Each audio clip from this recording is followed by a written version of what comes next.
Kami yung Daluyong Artist Network. Isang network ng mga artista sa larangan ng sining visual at kultura na bumubuo ng exhibition ito sa pakikipagtulungan din ng Barracks Artist Run Space.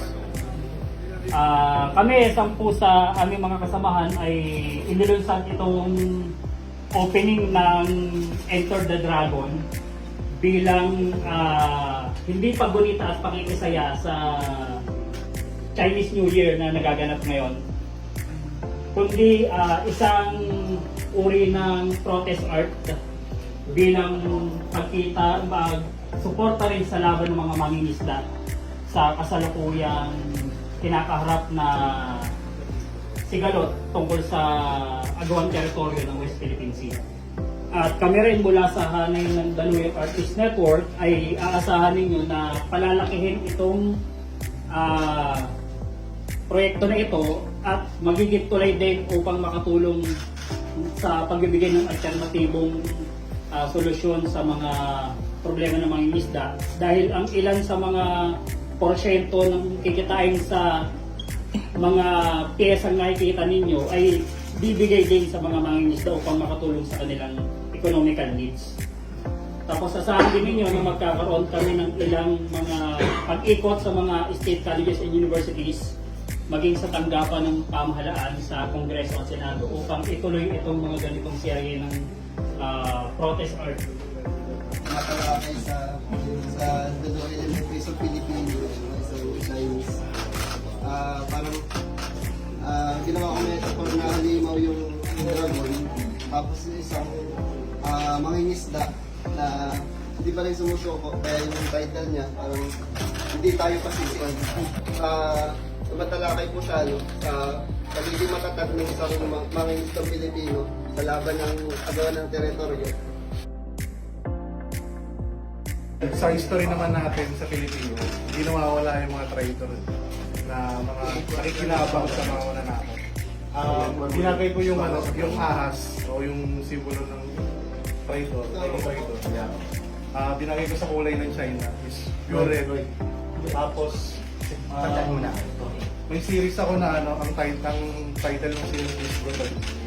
So yung brutalism nakuha ko dyan sa architecture na brutalist, meaning yung lantad yung materials na dahil may background din ako sa architecture. So yun, parang lantaran yung ginagawa sa ating korupsyon ng gobyerno, or yung sa China na lantaran yung pananakop, tapos nitong nakarang administrasyon walang nangyayaring action.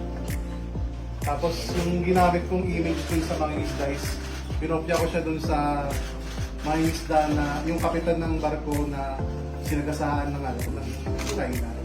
Ginawa kong nakataas yung kamaot na hawak yung sakot. Kasi sa ngayon, hindi naman guma-action yung gobyerno o walang nangyayaring konkretong solusyon sa nangyayari sa West Philippines. So, ako mismo nakaksiyan ko sa Zambales na nitong nakaraan nga sa Zambales, may mga nanguha ng taklobo tapos pinagbawalan ng mga Chinese. Itong piyesa na ito ay simple lang yung kanyang sinisimbolo. Ang title nito ay Watchdog of the Shoal. Bakit Watchdog? Alam naman natin yung nangyayaring pambubuli. Parang asong ulol na nambubuli itong si Xi Jinping sa mga mangingisda ng West Philippine Sea. Kung bakit kulay puti? Dahil siya ay naghuhugas kamay at nagmamalinis na nag-aangkin sa teritoryo ng West Philippine Sea. At kung bakit nakapatong siya sa isang pilar, dahil ang pilar ay nagsisimbolo ng kapangyarihan. Bilang pagpapakita ng kanyang malakas na impluwensya sa Southeast Asia. At ganoon din yung pagmamaliit niya doon sa mga mamamayang Pilipino sa usapin ng sigalot doon sa West Philippines.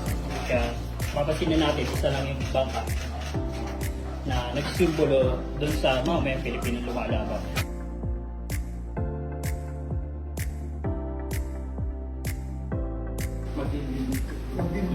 Lumukod sa asin. Kasi yun yung punishment na ginagawa sa ginawa ko siyang character ng Steamboat Willie. si ano, Mickey Mouse, para tapos na. Parang take, ang title na inano ko, steamboating.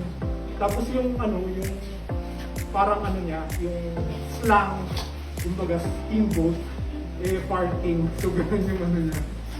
Maganda siyang collection dun sa paper boats na hope para sa next generation. So yun, tinutuhan namin siya na parang nangangalangan. So parang yung BRP, yung kulay lang mismo ng BRP Sherman, kinopya namin. So yun, ginawa naming massive para monumental yung dating. Parang yung BRP na nakastay lang siya dun sa Euroship na parang nagmumukha siyang last stand boat ng Pilipinas na hindi makukuha ng dayuhan. Dayungin kasi andun siya.